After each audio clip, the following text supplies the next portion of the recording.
जय हिंद दोस्तों। डिस्क्लेमर पढ़ लीजिएगा, मैं सेबी पंजीकृत सलाहकार नहीं हूं दोस्तों। प्लीज करके बोनस एंड स्पीड चैनल को सब्सक्राइब करिएगा, वीडियो को लाइक करिएगा और चैनल का मेंबरशिप भी ज्वाइन करना हो तो कर लीजिएगा। देखिए, ये शेयर को मैं हमेशा जब भी ऑर्डर मिलता है ना, इसको तो मैं फॉलो करता ही करता हूँ, कवर करता ही करता हूँ, चाहे कुछ भी हो जाए। भारत इलेक्ट्रॉनिक लिमिटेड डिफेंस की यह बढ़िया कंपनी है और आज इसमें तो फ्लैट ही क्लोजिंग हुई है, थोड़ी सी गिरावट के साथ। 400 रुपये के आसपास करेंट प्राइस है। 3 लाख करोड़ के मार्केट कैप वाली यह कंपनी है। 1 करोड़ के आसपास अच्छा खासा इसमें वॉल्यूम ट्रेड होता है प्रतिदिन। अगर इसके आप शेयर होल्डर है ना भाई भाई, इस चैनल को सब्सक्राइब कर लेंगे ना, जब भी इस कंपनी को कोई भी ऑर्डर मिलेगा मैं आप लोगों को वीडियो बना के अपडेट दे दूंगा, ठीक है ना।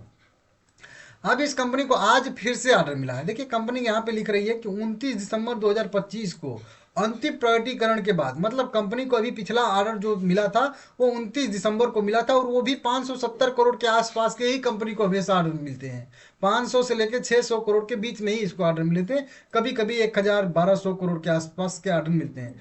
तो 29 दिसंबर को भी ऑर्डर मिला था और आज फिर से जो है 569 करोड़ रुपए का ऑर्डर मिला है इसमें। और इसमें भी अगर देखेंगे तो वही सारे के सारे प्राप्त होने वाले ऑर्डर में प्रमुख आदेशों में देखेंगे तो आदेशों में संचार उपकरण, चिकित्सा इलेक्ट्रॉनिक्स, तत्काल आग का पता लगाने और दमन प्रणाली और उन्नयन पुर्जे आदि सेवाओं के लिए जो है यह ऑर्डर कंपनी को मिलता हुआ नजर आ रहा है।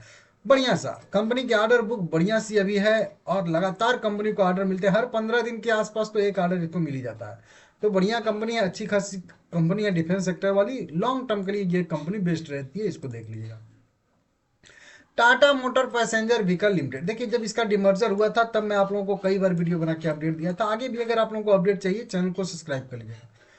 370 रुपया करेंट प्राइस ट्रेड कर रहा है। 1.25 लाख करोड़ के आसपास का मार्केट कैप इसका है, पैसेंजर व्हीकल का। इसका सेल्स का अपडेट आया है। जैसा कि आप लोगों को पता ही है कि 1 जनवरी को या 1 तारीख को ही हर जो भी ऑटो सेल्स के नंबर आते हैं कंपनियों के, ठीक है ना। अब इसमें देखेंगे तो डोमेस्टिक पैसेंजर व्हीकल डोमेस्टिक इसका सेल जो था वो मंथ ऑन मंथ बेसिस, साल दर साल बेसिस पे, मतलब दिसंबर 2024 से दिसंबर 2025 में लगभग 13% बढ़ा है। 44,000 यूनिट के अगेंस्ट में 50,000 यूनिट इन्होंने सेल किया है। वहीं पे Q3 से Q3 की तुलना करेंगे हम लोग 2025-26 की, तो 1,40,000 यूनिट के बदले में 1,69,000 यूनिट बेची है, जो 20% का अपसाइड दिखा रहा है। अगर इंटरनेशनल बिजनेस की भी बात करेंगे टोटल, तो लगभग 50,500 यूनिट सेल किए हैं, जबकि पिछले दिसंबर 2024 में 44,300 यूनिट ही सेल किए थे। 14% की ग्रोथ दिख रही है।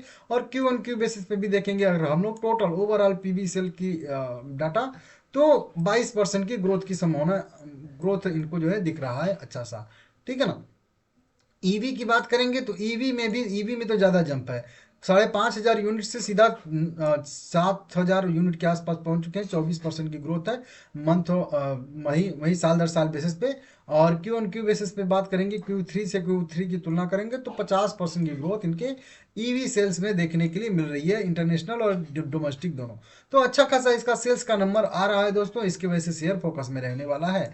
टाटा मोटर कमर्शियल व्हीकल, जिसको अब टाटा मोटर के मेन नाम से ही जाना जाएगा, 426 रुपया करेंट प्राइस है। 2-2.5% की अच्छी खासी रिकवरी आई है। ये थोड़ी बड़ी कंपनी है उससे। 157 करोड़ के मार्केट कैप वाली यह कंपनी है, ठीक है ना। अब इसका भी सेल्स का नंबर वही निकल के सामने आ रहा है, जो कि आप लोग देख सकते हो यहाँ पे। टोटल की बात करेंगे तो कमर्शियल व्हीकल डोमेस्टिक का अगर हम लोग देखेंगे तो 32,300 के अगेंस्ट में दिसंबर 2024 से दिसंबर 2025 में लगभग 40,000 यूनिट बेची हैं। लगभग 24% का ग्रोथ यहाँ पे देखने के लिए मिल रहा है। और Q3 से अगर Q3 की तुलना करेंगे तो 91,000 यूनिट के अगेंस्ट में 1,07,000 यूनिट इन्होंने सेल किया है। तो कुल मिलाकर 18% का ग्रोथ देखने के लिए मिल रहा है Q3 से Q3 में, ठीक है ना। वहीं पे अगर टोटल सीवी का अगर हम लोग देखेंगे अपडेट, तो क्योंकि इसमें इंटरनेशनल बिजनेस से भी कुछ आया है, तो वहीं 42,500 यूनिट सेल किए हैं, जबकि पिछले मतलब दिसंबर वाले महीने में 33,800 था। तो 25% की ग्रोथ है और Q1Q बेसिस पे लगभग 21% की बढ़ोतरी है।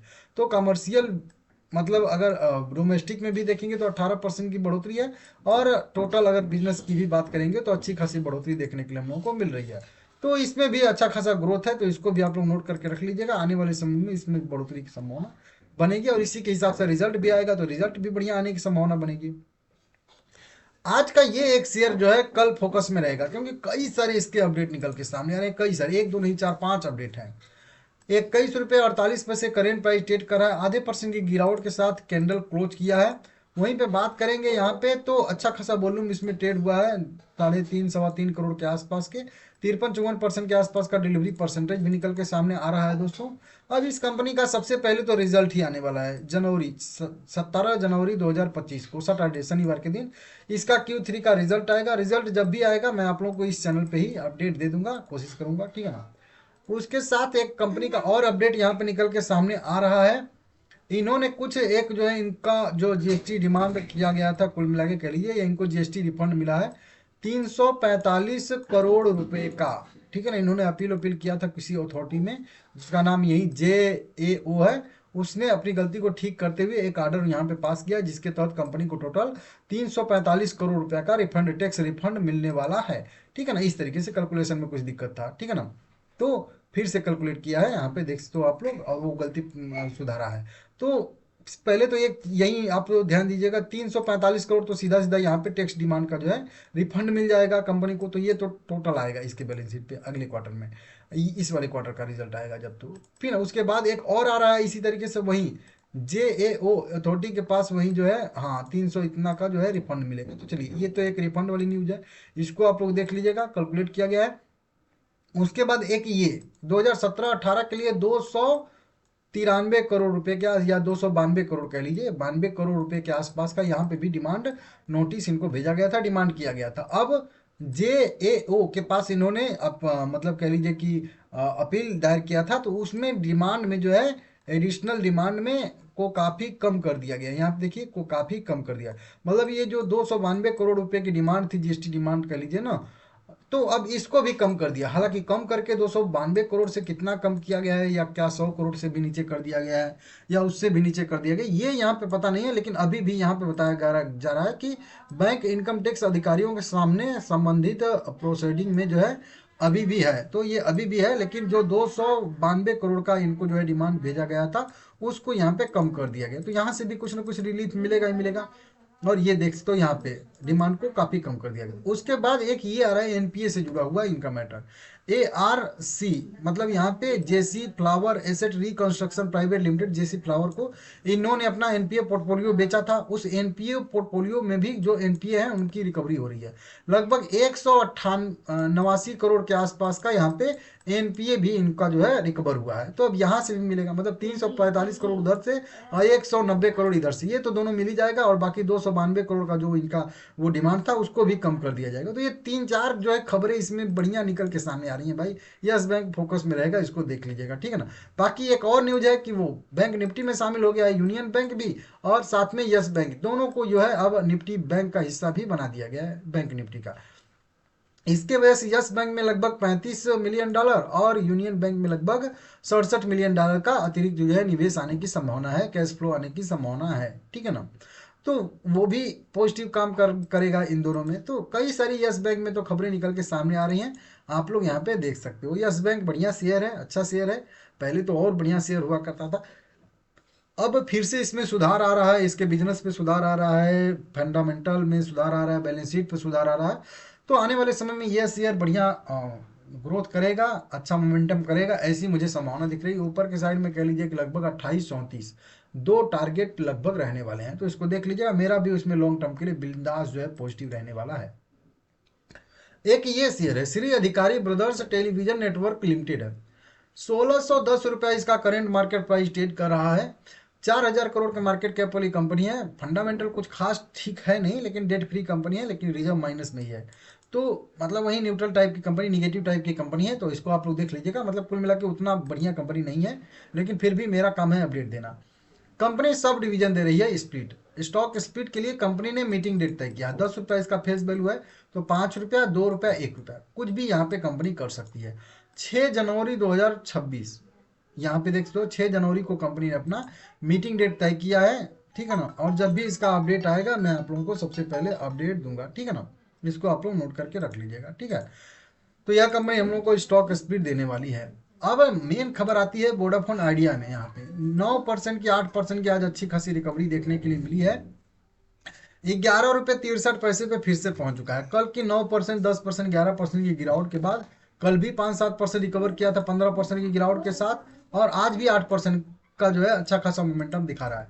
अगर शाम वाली आप लोग मेरी वोडाफोन आइडिया की वीडियो देखे होंगे, उसमें मैं बताया था कि कंपनी में शेयर होल्ड इनके जो प्रमोटर हैं लोग लगभग 5,800 करोड़ रुपया डालने वाले हैं, जो पिछले अगले 12 महीने में ही लगभग 2,000 करोड़ के आसपास इनको मिलने वाला है प्रमोटर से, वोडाफोन से। तो इसके लिए पॉजिटिव है। आज भी देखिए 300 करोड़ इक्विटी शेयर ट्रेड हुए हैं, टोटल लगभग 3,500 करोड़ रुपए के शेयर। डिलीवरी परसेंटेज तो कुछ खास है नहीं, 11-12% का ही है, लेकिन बढ़िया है। अब उसमें आज एक और निगेटिव खबर निकल के सामने आ रही है। क्या? यहाँ पे पेनाल्टी जीएसटी, यहाँ पे central goods and service tax act 2017 के तहत, मतलब सीजीएसटी के तरफ से इनको जो है, और वो भी अहमदाबाद के तरफ से, ठीक है ना, अहमदाबाद से जो है इनको नोटिस मिल रहा है। इनके ऊपर पेनाल्टी लगाई गई है। पेनाल्टी की वैल्यू यहाँ पे लिखी गई है, मैं आप लोगों को राउंड फिगर में यहाँ पे 637 या कह लीजिए 638 करोड़ रुपए का यहाँ पे जीएसटी का इनको जो है पेनाल्टी और डिमांड इंटरेस्ट, ये तीनों चीजें देनी पड़ेगी, ठीक है ना। ये जो 638 करोड़ है, इसमें जीएसटी का मेन डिमांड भी है और उस डिमांड पे लगा हुआ ब्याज भी है, क्योंकि 2017 का मामला है। और उस डिमांड पे और जो कह लीजिए कि जुर्माना लगा है, पेनाल्टी लगा है, उस पे कुछ ब्याज वाज भी देना है। तो डिमांड, पेनाल्टी और ब्याज, ये तीनों चीज मिला के 638 करोड़ रुपए के आसपास है। हालांकि वैल्यू लिखी गई है 637 करोड़ 90 लाख, तो वहीं 10 लाख कम है 638 करोड़ में। ये अब कंपनी को इतना पेमेंट करना पड़ेगा। तो ये एक तरीके से निगेटिव खबर है। और आप लोगों को मैं फिर से ध्यान दिला दूं, ये खबर मेरे हिसाब से मार्केट क्लोज होने की बाद की खबर है। हालांकि यहाँ पे 31 दिसंबर 2025 को ही इनको जो है ये नोटिस मिली थी, लेकिन इन्होंने एक्सचेंज को वही कह लीजिए कि आज 1 जनवरी को 2026 को सूचित किया है।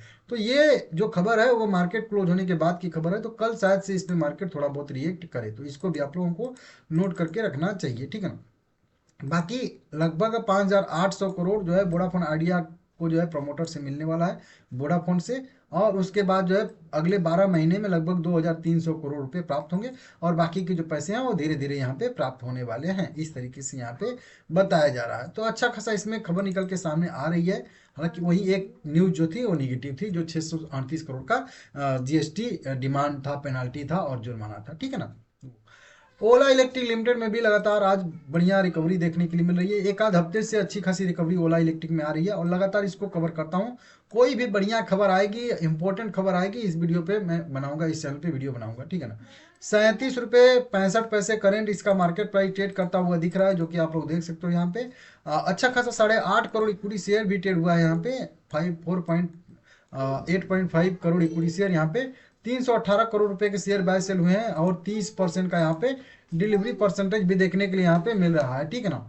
अब इस कंपनी ने एक अपना जो है बिजनेस बदलाव के संकेत दिए हैं, क्योंकि सर्विसिंग लेड एग्जीक्यूशन को आगे जो है बढ़ा, और मांग और बाजार हिस्सेदारी में भी बढ़ोतरी देखने के लिए मिल रही है। देखिए इस पे डिटेल वीडियो मैं आप लोगों को बनाया हूँ, आप मेरा चैनल सर्च कर लीजिएगा, एस एस से, यहाँ पे एस एस से, और इसके बाद स्टॉक मार्केट, ये मेरा चैनल है।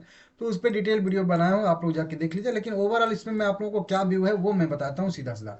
अभी देखिए दिसंबर में कंपनी ने 9,000 यूनिट सेल किए हैं। कंपनी ने सीधा सीधा कहा है कि तमिलनाडु, उत्तर प्रदेश, बिहार, झारखंड, पंजाब, हरियाणा और अन्य जो है 1 दर्जन राज्यों में, लगभग 12 राज्यों में ईवी प्लेयर में ये इन्होंने तीसरा जो है अपना स्थान हासिल कर लिया है। जो इन्होंने हाइपर सर्विस शुरू किया था, और कई सारे टास्क फोर्स का गठन इन्होंने किया था, 250 लोगों की टीम इन्होंने गठन की थी। उन्होंने जो है सर्विसिंग में बहुत अच्छा जो है काम किया है, और बहुत अच्छी इनकी सर्विसिंग सुधर रही है। बताया जा रहा है कि दिसंबर 2025 में 77% सर्विस जो है उसी दिन हो गई जिस दिन उनकी जो है कह लीजिए उनकी रिक्वेस्ट आई, तो रिक्वेस्ट के दिन ही 77% सर्विसिंग कंप्लीट हो गई। बाकी जो 23% बचा उसको अगले दिन या उसके अगले महीने, 1 हफ्ते में कर दिया गया। तो इस तरीके से बढ़िया सा अपडेट निकल के सामने आ रहा है। साथ में इन्होंने जो ऑनलाइन अपना जो है पार्ट बेचने वाला जो एक शुरू किया है, वही हाइपर सर्विस करके, उसमें भी 8,000 प्लस के ऑर्डर यहाँ पे आए हैं अक्टूबर से अब तक। अक्टूबर, नवंबर, दिसंबर, मतलब 3 महीने में 8,000 प्लस ऑर्डर मिले हैं। मतलब वो जो है वहाँ से पार्ट लोग मंगाए हैं 8,000 लोग। तो 8,000 लोगों का सर्विस नहीं करना पड़ेगा, क्योंकि मेरी अगर बाइक में किसी तरीके का कोई दिक्कत है, कोई पार्ट की ज़रूरत है, मैं इनके ऐप से जाके वो पार्ट खरीद लिया, और कहीं पे भी थर्ड पार्टी या कह लीजिए कहीं से भी, मतलब जो लोकल मैकेनिक होते हैं उनसे लगवा लिया, तो वो सर्विसिंग की ज़रूरत मेरे नहीं पड़ी। तो उससे भी इनके सर्विसिंग पे थोड़ा सा जो है दबाव कम होता हुआ दिख रहा है। तो इस तरीके से है। बता रही है कंपनी कि आगे आने वाले समय में अगली तिमाही में भी इसी तरीके से रफ्तार बढ़ेगा और इनके मार्केट शेयर में अभी 2% की बढ़त देखने के लिए मिल रही है मंथ ऑन मंथ बेसिस पे नवंबर से दिसंबर में, और आगे भी बढ़ने की इनकी संभावना जो है दिख रही है, आगे भी बढ़ेगा। तो इस तरीके से यहाँ पे बताया जा रहा है। वीडियो देखने के लिए आप सबका धन्यवाद है। तो प्लीज करके चैनल को सब्सक्राइब कर लीजिएगा।